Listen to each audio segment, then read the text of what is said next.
1-0 here in Newport as New Bedford leads the Gulls. Here in the top of the second, Stephen Huff alongside the voice of the New Bedford Bay Sox, Alex Fuse. This first pitch going to be bunted down the third base line. Malloy coming in, fields, and there is no throw to first. So first pitch, single for Tommy Seidel to lead things off for the Bay Sox. We're also joined in the booth by the commissioner of the NECBL, Sean McGrath.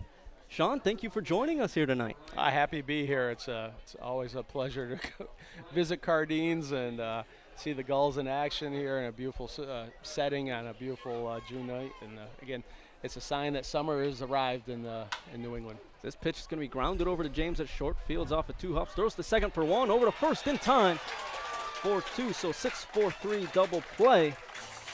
And there's quickly 2 away here in the second.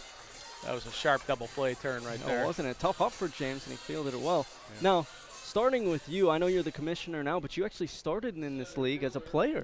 Yes, it wasn't quite the same status back in the 1996, 1997 when there was 5 teams, traveled in 15 passenger vans. Our farthest trip was 2 hours to Worcester, coming from Danbury. But it was high-level competition, and for a New England, player, New England, college baseball players, couldn't ask for a better opportunity again to compete. But to see where it has evolved in 25 years. This whole one pitch to Brown is going to be flown out of play towards the bullpens in left. 0-2. Yeah, after 25 years to see what it's turned into, it's pretty spectacular, and again, just a great tribute and. To our founders, Joe Constantino, again, who we lost last year, and the season was dedicated in his memory. Just to have that vision back in 1994 to create another summer collegiate baseball league in New England.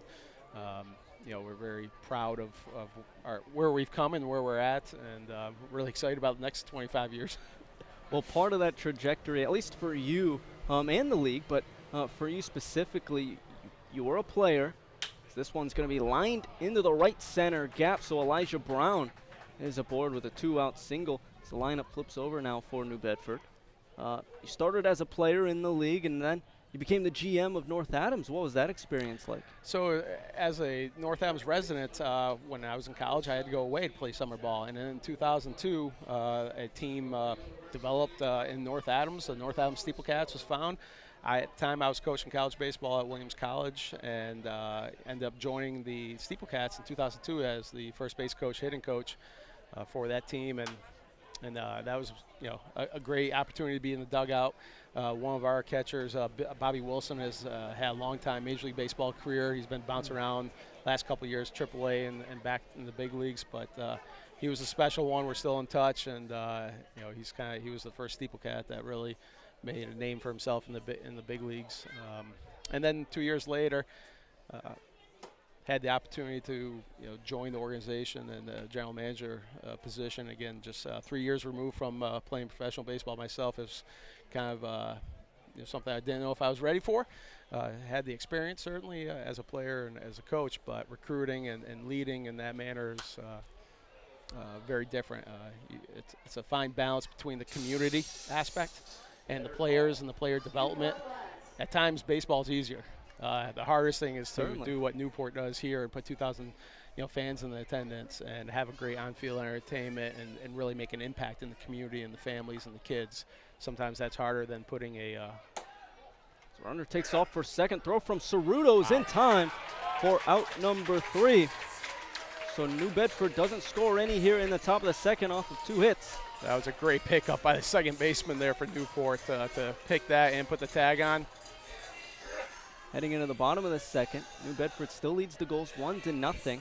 And so you mentioned really good player, transitioned to coaching a little bit, and then a GM. Do you miss the coaching days? Do you miss the playing days? Which one do you miss more, GM even? As a player, we always want to play. Everyone misses the playing days. Yeah, you want to play. You want to lace them up, and then you want to coach. You want to coach for as long as you can.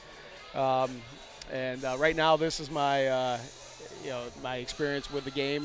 This is where I'm able to still stay involved, be around the game, be around some great baseball people. And it's, so I truly appreciate the opportunity to be in this position. And, I was a general manager for 9 years in North Adams, and this was a new opportunity. And it was a very, it was a different opportunity, a big challenge to work with 13 teams. But I will say, when you run a team, you worry about your team. It's your community, your team. And to have 6 years under my belt, going around the league and really observing all 13 teams, you really come to respect each of the organizations for who they are. What works well in Newport may not work well in Vermont, in Montpelier, the state capital. What works well in North Adams may not work well in New Bedford. And every community has strengths and weaknesses. Every facility has different strengths and weaknesses. And to see every organization kind of put their best foot forward is pretty special and something I value. And again, you do these summer collegiate baseball leagues out of your passion for the game, out of the goodness of your heart for your community. It's a labor of love. Nobody's out here for fame. It's really twofold. Well, it really seems like a job around the clock. It doesn't seem like you guys have any break, but every year the league's getting bigger, the league's getting better, and that in itself is really rewarding because every year it shows progress. Yes, and that's where I'm very proud of. I mean, for 2 months out of the year, we compete, and we want to put our best foot forward on the field. Right now, everybody's looking at the game. We're going to look at the scoreboard. We keep standings. Wins and losses do matter. At the end of the day, though, we spend 10 months in the offseason. All these general managers, all these presidents, chairmen, treasurers, 10 months in the offseason planning for 2 months. And we're all in it together. So when we get to the boardroom in September, everybody's exhausted. Everybody's reflected back on the season, but they're already moving forward with the 2020 season. And everybody has that mutual respect and admiration for what they're going through right now, knowing, hey, June's going to come in 2020, and it's going to be a great season in everybody's ballparks. Well, I tell you what, one of the coolest things I thought was waking up this morning, and everyone talks about NECBL, the second best league in collegiate baseball, summer ball, which is already incredible as Malloy lines this one past Blandini. It ends up in left, so Justin Henry Malloy is aboard with the leadoff single. It's already such a prestigious league, but then you wake up and you see the Mystic Schooners as the number 5 ranked team in all the nation for summer collegiate baseball teams. How special is that? There's 2 parts. I love it when we're ranked high and it looks pretty, right? Right. That's a very hard ranking. That's true. You have teams in California, you have teams all throughout the country, different competition, different level. And if you're just measuring, records, tough. That's certainly not a fair assessment. So I love it. Obviously, it's great recognition. It's great publicity. It's something to tweet about and Facebook, Instagram, you name it. But at the end of the day, whether they give us that stamp of approval or not, I think everybody in our league knows that we're putting our best foot forward. And again, you'll take the publicity certainly. But I know Dennis Long is not running his organization in Mystic, focusing on those accolades. He cares deeply about his players and maximizing their ability and their experience, and it shows. They've been one of the most successful organizations in the entire country in the last 6 years, between draft picks and in winning percentage in summer collegiate baseball. So they have their own little formula there. It's a different formula than Newport and other teams, but it works for Mystic. And again, that's a great recognition of just the unique individuality of all of our ballpark facilities and organizations. Yeah, I think that's a great point you bring up. And I think that goes back to your other point that some organizations have some strengths that work there and some weaknesses. And necessarily the formula that works in Newport doesn't work somewhere else, but the justification from that level doesn't necessarily ring true for everything around here. So. There's a lot of different measurements at the end of the year. Certainly we're going to.